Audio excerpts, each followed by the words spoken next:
निशा को शुरू से ही तीखा खाना बिल्कुल भी पसंद नहीं था, जिसके चलते वो हमेशा सिंपल खाना खाया करती थी। एक दिन उसकी माँ अर्चना उसकी पसंद की आलू गोभी की सब्जी बनाकर उसके पास लेकर आती है और बोलती है, अच्छा हुआ बेटी तू खुद ही आ गई, मैं तुझे बुलाने ही वाली थी। देख, मैंने आज तेरे लिए तेरी पसंद की आलू गोभी की सब्जी और जीरे वाले पराठे बनाए हैं। माँ, मेरे लिए चाय बना दो, मैं चाय और पराठे खा लूंगी, लेकिन सब्जी नहीं खाऊंगी। मेरा मन तो बिल्कुल भी नहीं है सब्जी खाने का। ये क्या बात हुई बेटी, मैंने कितने प्यार से तेरे लिए तेरी पसंद की सब्जी बनाई है, फिर भी तू सब्जी नहीं खा रही। मैं क्या करूँ माँ, मेरे खाने का मन ही नहीं है। अब मुझे सब्जी देखने का भी मन नहीं करता, खाना तो बहुत दूर की बात है। ये क्या बात हुई, तुझे पता है ना कि सब्जी में कितनी ताकत होती है। अगर तू सब्जी नहीं खाएगी तो तेरे शरीर में ताकत कहाँ से आएगी। माँ, मैं जूस ले लेती हूँ ना, और भी चीजें खा लेती हूँ, लेकिन मुझे इस टाइम सब्जी या मसाले खाने का मन नहीं करता। आप मुझे चाय दे रही हो या नहीं? ठीक है, तू बैठ, मैं तेरे लिए चाय लेकर आती हूँ, वरना तू ऐसे ही भूखे पेट बाहर चली जाएगी। और कुछ देर बाद चाय का कप लेकर वहाँ से वापस आती है और निशा को दे देती है। चाय पीकर निशा बोलती है, वाह माँ, क्या चाय बनाई है आपने, मजा ही आ गया पी के। ऐसे ही आप मेरी बात मान लिया करो तो मुझे गुस्सा ना आया करे ना। हाँ ठीक है, अब इतना मक्खन लगाने की जरूरत नहीं है, जो प्यार से बनाया था वो तो तूने खाया नहीं, अब बेवजह की तारीफ कर रही है। माँ, मैं क्या करूँ, पता नहीं क्यों, लेकिन अब मेरा दिल रूठ गया है सब्जी से, इसीलिए मैं सब्जी नहीं खाती हूँ। खाने में सबकी पसंद अपनी होती है। अब जैसे आपको गाजर का जूस पीना पसंद है, अब जैसे आपको गाजर का जूस पीना अच्छा नहीं लगता है ना, तो आप नहीं पीती, वैसे ही आप मेरे साथ भी समझ लीजिए। हाँ ठीक है, मैं समझ गई हूँ, आज के बाद मैं तेरे लिए कुछ नहीं बनाऊंगी। माँ, आप गुस्सा मत करिए, लेकिन सॉरी, मैं जबरदस्ती कोई चीज नहीं खा सकती, वो भी जब मुझे पता है कि वो चीज मुझे नुकसान करेगी।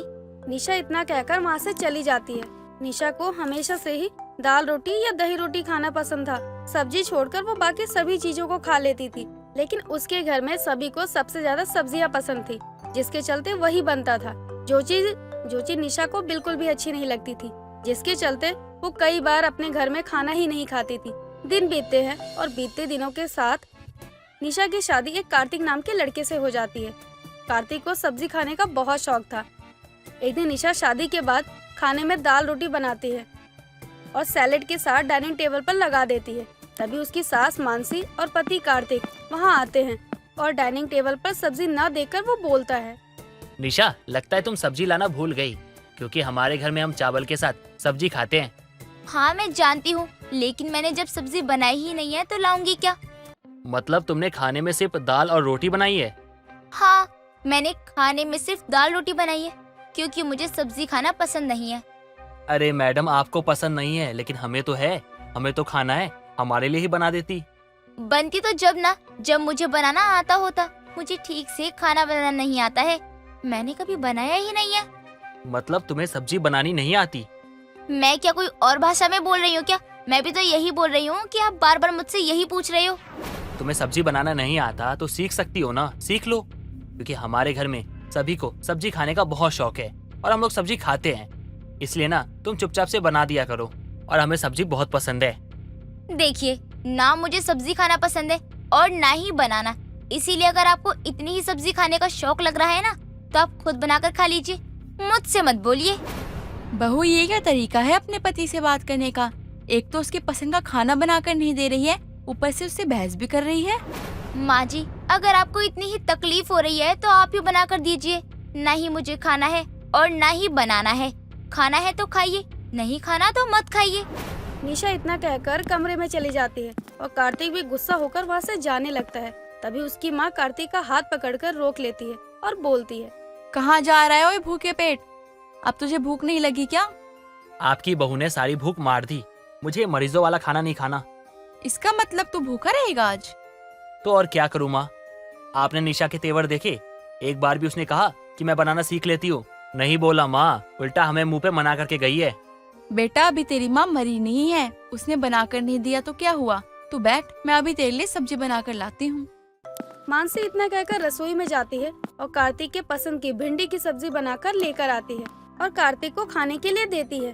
दिन बीतते हैं और बीतते दिनों के साथ निशा हमेशा रोटी बनाकर रसोई से चली जाया करती थी ना ही वो मानसी से सब्जियां सीखने के लिए बोलती थी, ना ही मानसी उस पर जोर करती थी। ऐसे ही कुछ दिन और बीतते हैं। तभी एक दिन अर्चना अपनी बेटी के जन्मदिन पर उससे मिलने के लिए उसके घर आती है और वो अपने साथ बहुत सारे तोहफे लेकर आती है और घर को सजा हुआ देखकर मानसी से बोलती है, समधन जी, आपने ये पूरा घर क्यों सजा रखा है? अर्चना जी, आप तो ऐसे पूछ रही हैं जैसे आपको पता ही नहीं है।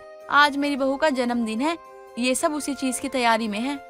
आप लोगों को इतना कुछ करने की जरूरत नहीं थी, जन्मदिन ही तो है, इसमें इतना तामझाम करने की जरूरत नहीं है। आप कैसी बातें कर रही हैं बहन जी? निशा हमारे घर की इकलौती बहू है, इस बार उसका पहला जन्मदिन है, तो हमें इसके लिए कुछ तो करना पड़ेगा ना। ये छोटी छोटी चीजें तो इंसान का मन बहलाती है और दिल को अच्छा रखती है। सही कह रही हैं समधन जी आप। आज मैं बहुत खुश हूँ ये सोचकर कि मेरी बेटी आपकी घर की बहू है। जिस बहू को माँ जैसा प्यार करने वाली सास मिल जाए उसे भला और क्या चाहिए होगा। वैसे कहाँ है निशा? देखिए, अंदर ये रसोई में होगी या तो अपने कमरे में होगी। आप कहे तो मैं बुलाऊं? नहीं, आप बैठिए, मैं खुद ही जाती हूँ। मुझे अचानक से देखकर खुश हो जाएगी। हाँ, बिल्कुल सही बोल रही हैं। आप जाइए, मिल लीजिए। अर्चना निशा को ढूंढते हुए रसोई में जाती है और देखती है कि वो पूड़ियाँ निकाल रही होती है। तभी वो उसके पास जाकर बोलती है, क्या मुझे भी पूरियाँ खाने को मिलेगी? माँ, आप कब आई? मुझे तो पता ही नहीं था कि आप आ रही हो। आज तेरा जन्मदिन है, भला मैं कैसी नहीं आती। ऊपर से सुबह सुबह दामाद जी का फोन भी आ गया तो आना ही पड़ा। मैं तो कब की आई हुई हूँ, वो तो तेरी सास से बात करने में लगी थी, इसलिए अंदर नहीं आई। अच्छा, तो आप पहले उस बुढ़िया से मिलकर आ रही हो। पक्का उसने ही मेरी जी भर के बुराई की होगी। अगर करी भी होगी तो मुझे कोई फर्क नहीं पड़ता, क्योंकि मुझे नहीं लगता कि मैंने कुछ गलत किया है। आप तो जानती हो ना माँ कि मुझसे कोई काम जबरदस्ती नहीं करवा सकता। क्या किया है तूने उनके साथ, और क्या काम बोला था उन्होंने तुझे करने को? माँ, आप तो ऐसे बोल रही है जैसे उस बुढ़िया ने आपको कुछ बताया ही नहीं होगा। मुझे पता है, आते ही आपको उसने मेरी शिकायत से पका दिया होगा। मैंने पूछा कि तूने उनके साथ क्या किया है। माँ, मैं तो आपको पहले ही बोल रही हूँ कि आप उनकी किसी भी बात पर भरोसा मत करना। चलते सुनाना शुरू कर दिया क्योंकि मैंने दाल रोटी बनाई थी और इनके घर में सब्जी ज्यादा बनती है क्योंकि मेरे पति और सास दोनों को सब्जी ज्यादा पसंद है। तो फिर तूने उन लोगों को क्या बोला? मैंने भी इन लोगों को बोल दिया कि ना ही मुझे सब्जी बनानी आती है और ना ही मैं सीखूंगी। जिसको शौक लग रहा है सब्जी खाने का वो खुद बना ले। तब का दिन है और आज का दिन है, मेरी सास ही सब्जी बनाती है। आज भी पार्टी की सब्जी उन्होंने ही बनाई है। ये सब सुनकर अर्चना को बहुत गुस्सा आता है, जिसके बाद वो निशा को उसकी सास की सारी बातें बताते हुए उसे बहुत सुनाती है। अपनी सास की अच्छाई जानकर निशा को अपने किए पर बहुत पछतावा होता है और उस दिन के बाद से वो अपनी पसंद को भुलाकर अपने ससुराल वालों की पसंद के हिसाब से चलना शुरू कर देती है। साथ ही सब्जी बनाना और खाना भी शुरू कर देती है। सुजाता सुबह सुबह घर का काम कर रही होती है। वहीं दूसरी तरफ सुजाता का पति शंकर पूजा कर रहा था। तभी वहाँ सुजाता की पड़ोसन विमला का आना होता है। अरे सुजाता, खाना बना रही है? मैं तो बस तुझे ये कहने आई थी कि शाम में तुझसे जो मेरी बहू पकोड़े लेकर आई थी उसमें नमक ज्यादा था, लेकिन फिर भी मैं उसके पैसे देने आई हूँ। अरे विमला काकी, ये आप कैसी बातें कर रही हैं? मैं जो भी पकोड़े बनाती हूँ पहले से चखती हूँ, उसके बाद ही मैं अपने ग्राहकों को पकोड़े देती हूँ। मुझे तो कल के किसी भी पकोड़े में कोई दिक्कत नहीं लगी। तो तू कहना क्या चाहती है? मैं झूठ बोल रही हूँ? अरे सुजाता, तू अगर ऐसे बोलेगी तो मैं नहीं भेजूंगी अपनी बहू को तेरे पकोड़े की दुकान पर। अच्छा ठीक है, लाइए पैसे। हो सकता है पकोड़े में नमक ज्यादा हो गया हो। अगर यही तू पहले बोल देती तो सुबह सुबह इतनी बात तो नहीं बढ़ती। अरे काकी, अगर आपको मेरे पकोड़े पसंद नहीं आए तो आप ये पैसे भी रख लीजिए, कोई बात नहीं। सुजाता विमला से इतना कहती है कि विमला सुजाता के हाथों से पैसे छीन लेती है और पैसे गिनते हुए कहती है, आज तो शाम में मैं इससे ही सब्जी लेकर आऊंगी। ठीक है बहू, आऊंगी मैं पकोड़े लेने। सुजाता, तुम इतनी सीधी क्यों हो? अरे कोई भी आता है तुम्हें बहलाता है और कुछ भी लेके चला जाता है। अरे विमला काकी को तुम तो अच्छे से जानती हो ना कि वो कैसी है। उन्हें तो बस फ्री का कुछ भी चाहिए। मुझे पता है वो झूठ बोल रही थी, लेकिन उनसे पैसे भी तो नहीं ले सकती थी जब उन्हें वो पकोड़े पसंद आए ही नहीं। तो दिल का अच्छा होना भी तब तक अच्छा होता है जब तक हमें पता है कि सामने वाले को हमसे मदद चाहिए। लेकिन हमारे दिल के अच्छे होने के कारण अगर कोई हमारा फायदा उठा रहा है तो समझ जाओ वो आपको बेवकूफ समझता है। जी, मैं कोशिश करूंगी कि आगे से मैं सामने वाले को समझ सकूं कि वो सच में मदद के लायक है या फिर मेरी अच्छाई का फायदा उठा रहा है। घर का काम करने और खाना बनाने के बाद सुजाता अपने पकोड़े की दुकान पर जाती है, जहाँ कुछ देर बाद ही लोगों की भीड़ इकट्ठा होने लगती है। हालांकि कुछ देर बाद वहाँ एक औरत आती है जो कि सुजाता से कहती है, अरे बहन, आज दुकान खोलने में लेट हो गई आप। मैं और मेरी बेटी कब से आपके पकौड़े की दुकान लगाने का इंतजार कर रहे थे। हाँ, आज घर के कामों की वजह से थोड़ी लेट हो गई, लेकिन फिर भी मैं समय पर आई हूँ। अच्छा बताइए, प्याज, आलू, गोभी, बैगन किसके पकोड़े दूं आपको? अरे सब थोड़े थोड़े पैक कर दो बहन, 100 रुपए के पकौड़े बांध दो। लगता है आज मेहमान आए हैं आपके घर। हाँ बहन, क्या बताऊं, एक तो बच्चे समझते नहीं और जब भी घर में कोई एक जन बढ़ जाए तो आफत आ जाती है। कैसी आफत बहन जी? कोई दिक्कत है क्या मेहमानों से आपको? नहीं बहन जी, मुझे मेहमानों से क्या ही दिक्कत होगी, बल्कि मेहमान तो भगवान का रूप होते हैं। वो क्या है ना कि मेरा पति कमाता नहीं है और जो मैं कमाती हूँ उसमें से भी खा पी लेता है। अरे बहन, ये पीने खाने वाले लोगों का तो अलग ही समस्या है। ना ये अपने बच्चों के भविष्य के बारे में सोचते हैं, ना ही ये अपना सोचते हैं और सब कुछ बर्बाद हो जाता है।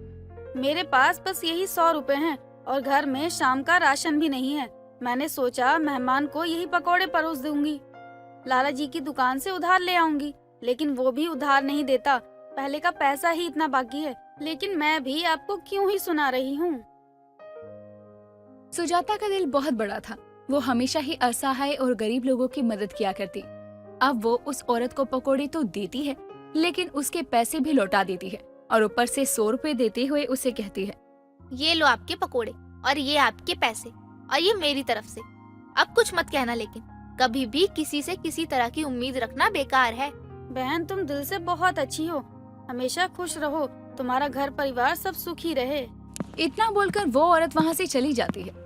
कुछ देर बाद में वहाँ पर विमला का आना होता है और वो सुजाता के पकोड़े की दुकान पर आकर बैठ जाती है। अरे विमला काकी, क्या बात है? बड़ी परेशान लग रही हो। सब ठीक तो है ना?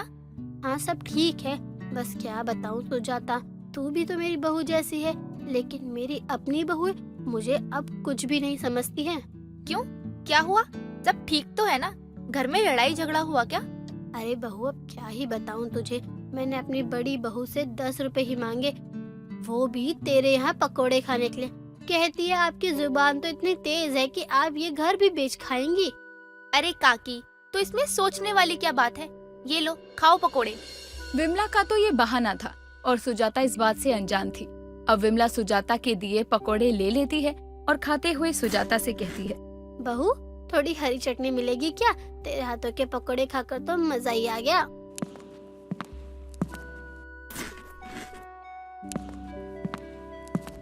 माँ जी, आप तो कह रही थी कि मैं आज पकोड़े खाऊंगी ना, तो फिर आप यहाँ क्या कर रही हो? और आपने चाय भी नहीं पी।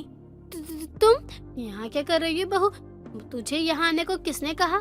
अरे मैं तो पकोड़े लेने आई हूँ। सुजाता बहन, 50 के पकोड़े पैक कर दो। राखी बहन, मुझे कहना तो नहीं चाहिए, लेकिन मुझसे कहे बिना रहा भी तो नहीं जा रहा। आप अपने लिए तो पकोड़े खरीद सकती हैं, तो फिर आप विमला काकी को पकोड़े के लिए 10 रुपए भी नहीं दे सकती क्या? लेकिन मैंने इन्हें कब मना किया? ये तो मुझे ये कहकर आई थी कि सुजाता को तो मैं एक ही बार में बोतल में उतार लूंगी। हाय राम, ये क्या बोल गई मैं? बहू तू ये क्या बोल रही है? सुजाता, जैसा तू सोच रही है वैसा कुछ भी नहीं है। उन्होंने मुझे पहले ही समझाया था कि आप मेरे अच्छे होने का फायदा उठा रही हैं, लेकिन मैं ही पागल हूँ जो हर बार आपकी बातों में आ जाती हूँ। सुजाता को इस बात का काफी पछतावा हो रहा था कि उसकी अच्छाई का इतने दिनों से उसके पड़ोसन विमला काकी फायदा उठा रही थी। इस बात को बीत जाने के 2 दिन बाद सुजाता के पकोड़े की दुकान पर फटे पुराने कपड़े में एक आदमी आता है। बेटा, कुछ खाने को दे दो, 2 दिन से भूखा हूँ, कुछ खाया पिया नहीं है मैंने। आप यहाँ बैठिए, मैं आपको अभी गर्मा गर्म पकोड़े देती हूँ। बस 10 मिनट का समय दीजिए, या आप ऐसा कीजिए जब तक मेरा खाना खा लीजिए, तब तक ये पकोड़े भी तैयार हो जाएंगे।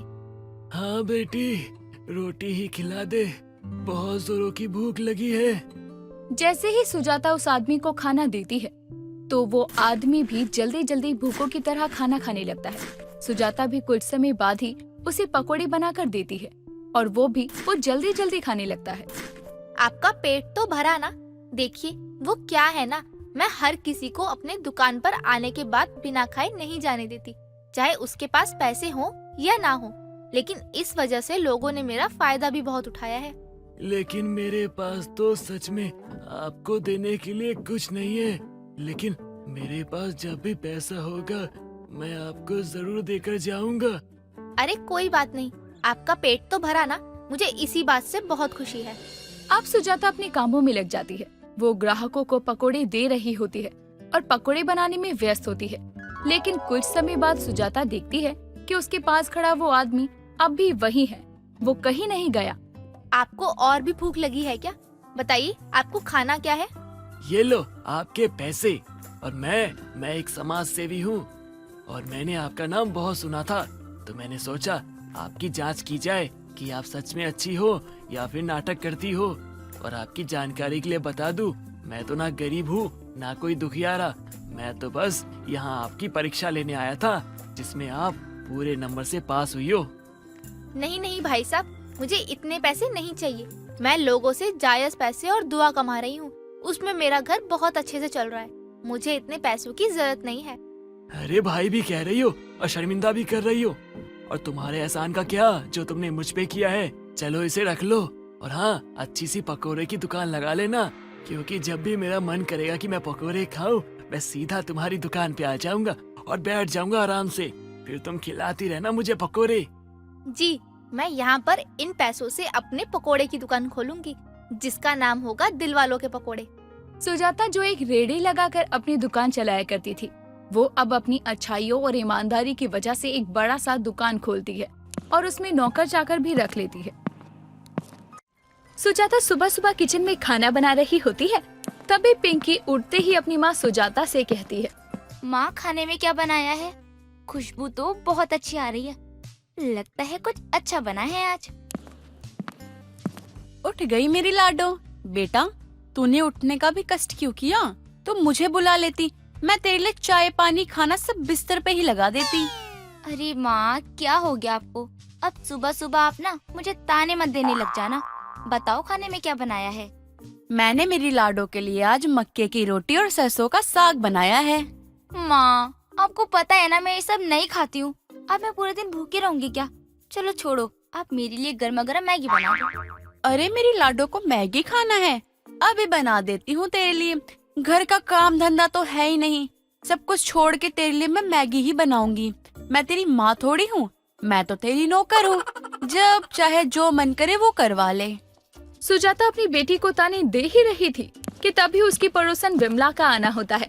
विमला भी आते ही सुजाता से कहती है, अरे अरे, क्या बात हो गई सुजाता, तू इतने गुस्से में क्यों है? अरे क्या बताऊं विमला मैं तुझे, मेरे घर का तो हाल तू जानती ही है। तू देख रही है ना, 12 बजने को आए हैं और इसकी सुबह अब हुई है। और उठते ही इसकी फरमाइशों की लिस्ट तैयार हो गई कि इसे ये खाना है, इसे वो खाना है, लेकिन घर के खाने को तो हाथ नहीं लगाना चाहती। अरे सुजाता, तू भी पूरे दिन परेशान होती रहती है। पिंकी, जरा तू भी अपनी माँ को समझा कर, पूरे दिन बेचारी काम करती रहती है। तू भी थोड़ा अपनी माँ के कामों में हाथ बटा दिया कर। तू भी कहाँ इसे समझा रही है? अभी 5 मिनट में तेरी सारी बातें भूल जाएगी।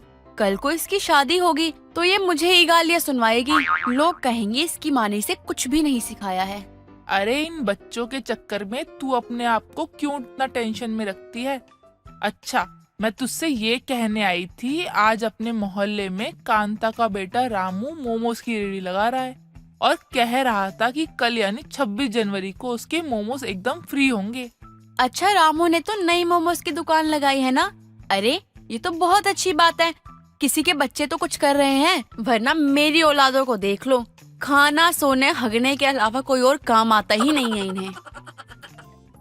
विमला अब सुजाता को ये बोल ही रही थी कि 26 जनवरी को उसके ही मोहल्ले का रामू सभी को फ्री में मोमोज खिलाने वाला है, तो वो बहुत खुश होती है। क्या बात है, कल फ्री में मोमोज खाने को मिलेगा, वो भी रामू के हाथों का। बेचारे को मैंने एक इशारा दिया, वो तो पूरे मोमोज की रेडी मेरे नाम ही कर देगा। लेकिन अब उसे मुझे ना मोमोज के लिए तो फंसाना ही होगा। अब यहाँ खड़ी खड़ी क्या सुन रही है? जा जाकर किचन में जितने बर्तन पड़े हैं सारे धो दे अच्छे से। माँ, मैं कुछ नहीं करने वाली। इतना सुनने के बाद तो बिल्कुल भी नहीं। अभी तो आप कह रही थी कि मैं कुछ भी नहीं करती हूँ।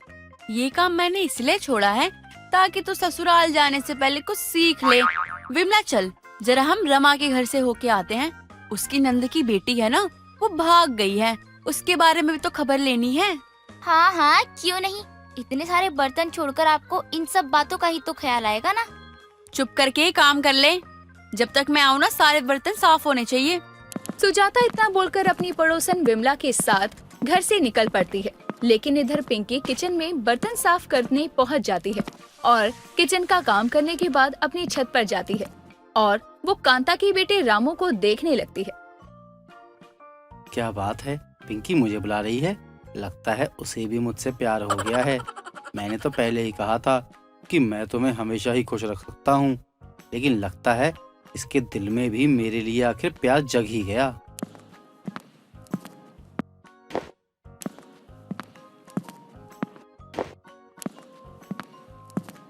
क्या बात है, शक्ल बेशक तुम्हारी लंगूर सी हो, लेकिन काम तुम्हारे बंदरों वाले हैं। चलो अच्छा है, वो मैंने यहाँ इसलिए बुलाया था। मैंने सुना है कल तुम मोमोज का स्टॉल लगा रहे हो और सबको फ्री में मोमोज भी खिलाने वाले हो।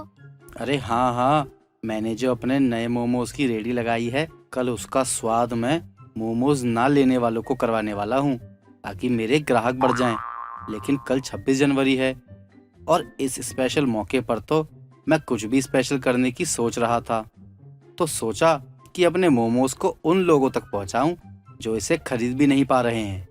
बोल तो ऐसे रहा है जैसे 100-200 की मोमोज प्लेट है, 10 रुपए में 10 मोमोज बेच रहा है और इसके मोमोज कोई खरीद नहीं सकता है। इतने भी मोहल्ले वालों की दिन नहीं गिर गए जो इसे 10 रुपए ना दे पाए। पिंकी, क्या हुआ? क्या सोच रही हो? क्या मैं अच्छा काम नहीं कर रहा? अरे तू तो एक नंबर काम कर रहा है और इस बात में तो दम है तुम्हारी कि मोमोज कई लोग खरीद नहीं सकते हैं। हाँ यार, उनके लिए भी और 26 जनवरी पर कुछ स्पेशल करने के लिए भी मैंने ये फैसला लिया है। वैसे तुम भी आना मोमोज खाने, ठीक है? अरे क्यों नहीं, बिल्कुल बिल्कुल जरूर आऊंगी। वैसे भी तुम तो जानते ही हो कि मुझे मोमोज कितने ज्यादा पसंद है। पिंकी तो बस रामू को अपनी बातों में फंसा रही थी, क्योंकि उसे रामू के फ्री के मोमोज के बारे में पता जो चल गया था। वो अपनी माँ से पैसे तो मांग नहीं सकती थी, इसीलिए वो भी 26 जनवरी वाले दिन रामू के रेडी से फ्री मोमोज खाने का फैसला कर चुकी थी। अब अगले ही दिन सुबह 10 बजे ही रामू अपने मोमोज की रेडी लगा लेता है। अरे क्या बात है कांता के बेटे, तूने तो कमाल कर दिया। इस 26 जनवरी को तिरंगे वाले मोमोज बेच रहा है।